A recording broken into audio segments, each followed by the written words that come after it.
আমি যাব S M Kamruzzaman সাগরের কাছে যাব। আমি একটা কথা বলছি, এটা একটা ন্যারেটিভ ক্রিয়েট হচ্ছে। এখানে একজন বসছেন, তার নাম নরেন্দ্রনাথ মজুমদার। তিনি বিবেকানন্দ কেন্দ্র বাংলাদেশের সাধারণ সম্পাদক হয়ে বসেছেন। ন্যারেটিভটা বুঝুন। তিনি অন এয়ার বলছেন যে আগামী দিনেও আগেও হিন্দু মেয়েদের তুলে নিয়ে যাওয়া হতো, আগামী দিনেও নিয়ে যাওয়া হবে।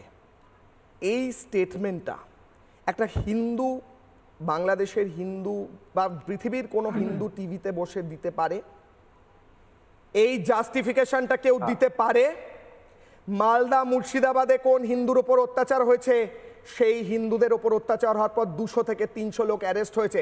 যেখানে 20টা হিন্দুদের বাড়ি জ্বালিয়ে দেওয়ার পর বাংলাদেশের যেখানে জ্বালিয়ে দেওয়া হয়, যারা জ্বালিয়ে দেয় তারা সরকারকে বলে দেয় কি করতে হবে পরের দিন।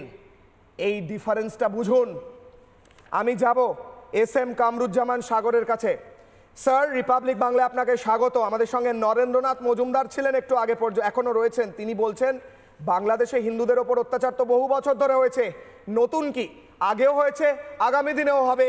কিন্তু এটা তো মেনে নেওয়া যায় না, হিন্দুদের ওপর অত্যাচার চলতে থাকবে আর সারা বিশ্বের হিন্দুরা বসে থাকবে চুপ করে, আর এই 3টে মেয়েকে তুলে নিয়ে চলে যাবে বা 20টা বাড়ি জ্বালিয়ে দেবে আর বলা হবে যে আগেও হয়েছে, আগামী দিনেও হবে। এটা কি মেনে নেওয়া যায় স্যার? বলুন। নরেন্দ্রবাবু যে কথাটা বলেছে তার সাথে আমি পুরোপুরি একমত না, এবং সে যেটা বলেছে এটা টোটালি একটা সাংঘর্ষিক বিষয়। আমি 5ই আগস্ট থেকে যদি আসি, 5ই আগস্ট থেকে আজ অবধি বাংলাদেশে মানবতা বলতে কিছু নেই। হ্যাঁ, নানান সম্প্রদায়ের, নানান গোষ্ঠীর, নানান মানুষকে যেইভাবে মব হচ্ছে, মব কিলিং এর মধ্যে মারা হচ্ছে, যারা এই মবগুলো করছে তারা কেউ এখন পর্যন্ত গ্রেপ্তার হয়নি। আমাদের বিভিন্ন ধর্মাবলম্বী ধর্মের মানুষজন আছে, বিশেষ করে আমাদের সনাতন ধর্মাবলম্বী যারা, তাদের উপরে যে পরিমাণ অত্যাচার নিপীড়ন জুলুম হয়েছে, হ্যাঁ, এই যে কয়দিন আগে, এই বেশি দিনের আগে না, 21 তারিখের যে ঘটনাটা ঘটলো, সেই ঘটনা এখন পর্যন্ত আমরা দেখিনি কেউ অ্যারেস্ট হয়েছে, কেউ গ্রেপ্তার হয়েছে বা কোনো কিছু ঘটেছে। এখানে টোটালি চলতেছে একটি নিধন, একটি গোষ্ঠীর, একটি বিশেষ গোষ্ঠীর জঙ্গি কায়দায় এই দেশে একটা নিধন চলছে। এখানে সাধারণ মানুষও এখন নিরাপদ না। এই দেশে সাধারণ মানুষ নিরাপদ না কোন জায়গায়? যারা কোনো রাজনৈতিক দলাদলির মধ্যে নেই, কোনো রাজনৈতিক মধ্যে নেই, যারা বাংলাদেশের পক্ষে কথা বলতে গেলে তাদের কণ্ঠ রোধ করা হয়, গ্রেপ্তার হয়, না হলে মব জাস্টিস হয়। এইসব নানানবিধ বহুবিধ কারণে অনেক মানুষ এখন ঘর থেকেও বের হয় না। আমাদের দেশে যাদের একটু পয়সা আছে তারা দেশ ছেড়ে চলে যাচ্ছে, দেশের কর্মসংস্থান নেই, ডে বাই ডে বেকার হচ্ছে।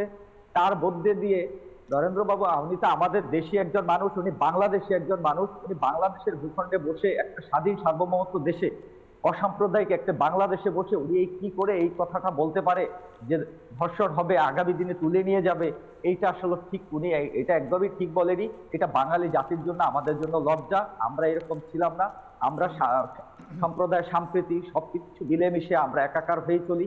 বাঙালি সংস্কৃতিটা মনে হয় উনি জানে না। বাঙালি সংস্কৃতিটা আমাদের এই সংস্কৃতিটা ওনার জানা উচিত, বাঙালি সম্পর্কে জানা উচিত।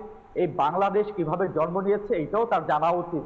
এই দেশ শুধু, এই দেশে হিন্দু, মুসলমান, সকল ধর্মের মানুষজন আমরা মিলেমিশে একটা সহ অবস্থানে বসবাস করছিলাম। সেই জায়গাটায় হঠাৎ করে এসে আমরা একটা হোঁচট খেয়েছি 54 বছর পরে এসে বাংলাদেশে আমরা প্রথম বুঝতে পারিনি।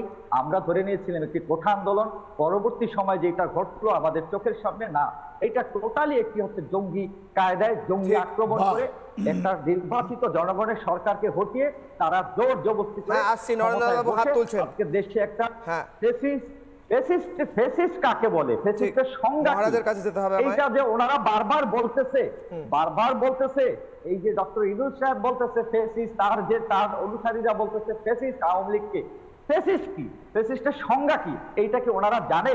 ওনারা তো ফেসিস্টের সংজ্ঞাকে, ফ্যাসিস্টের সংজ্ঞা হচ্ছে স্যার, আমি বলছি স্যার, ফ্যাসিস্টের সংজ্ঞা হচ্ছে একটা লোক বিনা নির্বাচনে চেয়ারে এসে বসেছে এবং নির্বাচন হতে দিচ্ছে না, এটা ফ্যাসিস্ট।